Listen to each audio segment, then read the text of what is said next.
තුෂාරි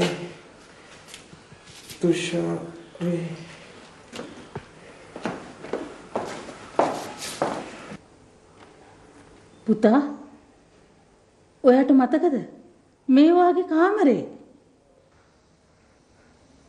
නෑ ගයන් ටික දවසක් යනකොට ඔක්කොම මතක් වෙයි යා කෝ තුෂාරිගේ ෆොටෝ එකක්වත් නෑනේ තුෂාරිගේ ෆොටෝ අවශ්‍ය නෑ නේද මං තුෂාරිව එක්කන් ඉන්නම්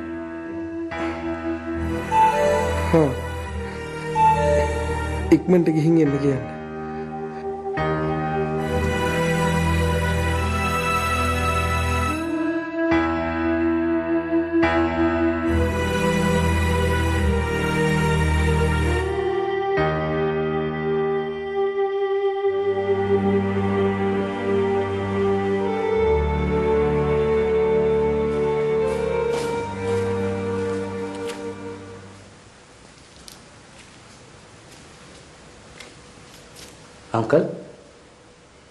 अंकल ඇයි මේ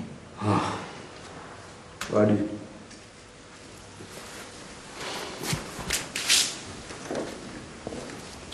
අමිල මං කොහොමද අර කෙල්ලට මෙහාට එන්න කියන්නේ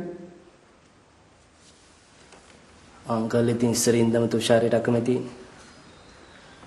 අංකල් මේ වෙලාවේ හිතන්න ඕනේ ගයන් ගැන මෙහෙම කියොත් ගයන්ගේ මතකේ විතරක් නෙවෙයි ජීවිතේ තව දානවා මතකයිනේ ડોක්ටර්ස්ලා කිව්වා හරි මං ඒක නොදන්නව නෙවෙයි ඔය කෙල්ලට මෙහාට එන්න කියන එකෙන් තවත් ප්‍රශ්නයක් ඇති වෙන එක විතරයි වෙන්නේ තුෂාරිට මෙහාට එන්න කියන්න තිබුණා හරියම පැමිණියෙක්වත් නෑ අංකල් මට මේකට උත්තර දෙන්නවද අංකල්ට ගයන්ගේ ජීවිතේ වටින්නේ නැද්ද මොනවද පුතා ඔයා කියන්නේ ඔයා හොඳටම දන්නවනේ අපිට ඉන්නේ ගයන් විතරයි කියලා එහෙනම් අංකල් අකමැත්තෙන් හරි තුෂාරිට මෙහෙට එන්න කියන්න වෙනවා.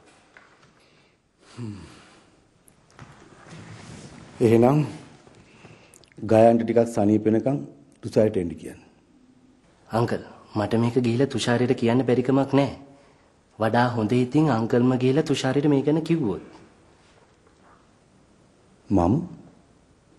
ඔව්.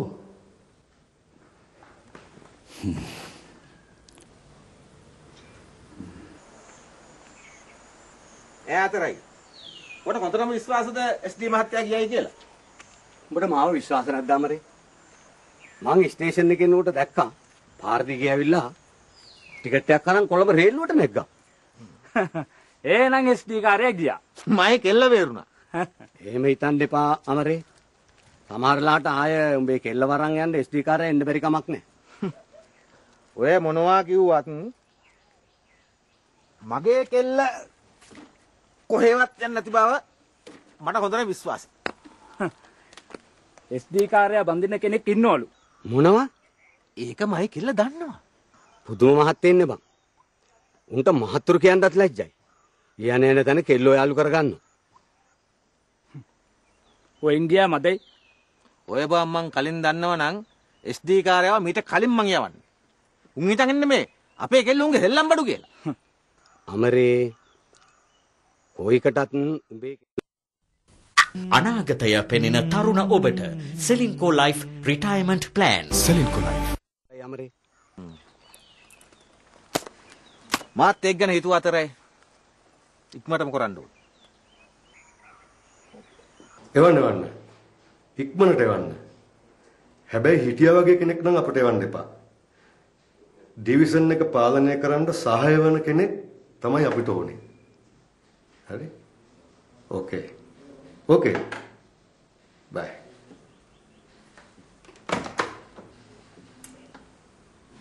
ප්‍රවීන් වෙනුවට වෙන කෙනෙක් එවනවලු. ප්‍රවීන් ගියානේ. තුෂාරිට පාළු ඇතිනේ.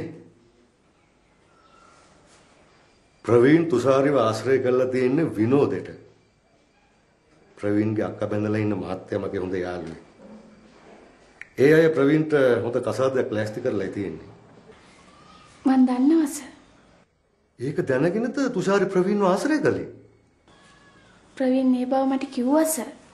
ඒත් මේ ගෙදරින් එයාට එහෙම මගුල් යෝජනාවක් ගෙනාවා කියලා එයා දන්නේ පස්සේ. මොන බොරුද? ප්‍රවීන් දන්නවා තුෂාරිව බඳින්න බැරි බව. කොහොමත් තුෂාරි ප්‍රවීන්ගෙන් බේරිච්ච එක නම් ලොකු දෙයක්. මං තුෂාරිට එක දෙයක් කියන්නම්. හැම මිනිහෙක්ම දැක්ක ගමන් විශ්වාස කරන්න එපා. හොඳයි? හොඳයි සර්.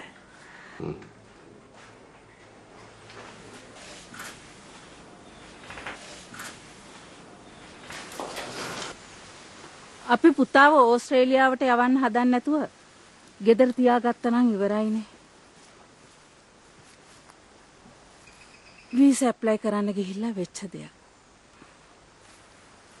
අපි හිතන දේවල් සිද්ධ වෙන්නේ නෑ. ඔයාට පුතා ගැන මීට වැඩි හිතන්න තිබුණා. පුතා කැමති දෙයක් කරගන්න ඉඩ දුන්නා නම් ඉවරනේ. මං හැම දෙයක්ම කෙරුවේ ගයාන්ගේ යහපතට මිසක් අයහපතට නෙවෙයි. කොයි දෙමෝපියද කැමති වෙන්නේ තුෂාරි වගේ කෙල්ලෙකුට තමන්ගේ පුතාව කසාද බඳලා දෙන්න? හා? පුතා නිතරම තුෂාරි ගැන අහනවා. අමිල පුතා කිව්වා තුෂාරිට කියන්නම් කියලා. පුතාව සනීප කරගන්න ඕනේ අපිට. අමිල කියලා හරියන්නේ නැහැ. ඔයාගෙන් තුෂාරිගේ දෙමාපියෝ හම්බෙලා මේ ගැන කතා කරන්න.